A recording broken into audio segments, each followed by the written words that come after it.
今仔日早起，咱要先来关心，伫高雄有一个查甫人，号做吴良远。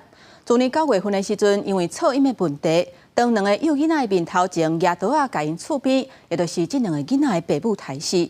高雄地方法院审理了后，认定伊挑工杀人、手段粗残，而且完全无咧忏悔。合议庭的法官一致决，甲伊判死刑，而且终身褫夺公权。这嘛是去年9月份死刑实现了后，头一件一审就判死刑的案件。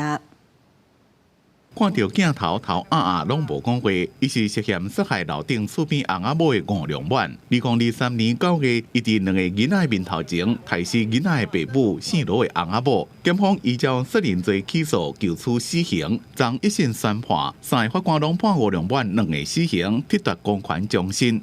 没有证据证明他有所谓的精神疾病。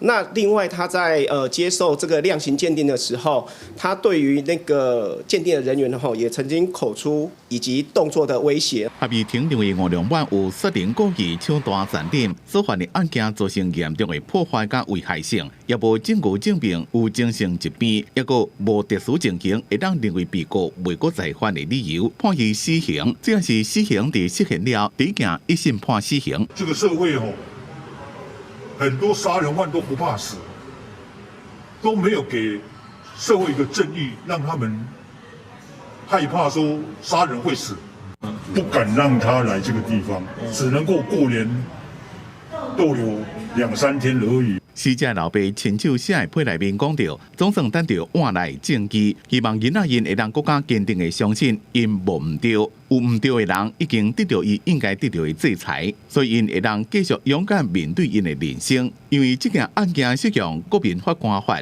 不过主要证人是死者翁仔某的两个细汉囡仔，家属要求避免二度伤害。法官伫审理了后改做一般定审。公司新闻采访报道。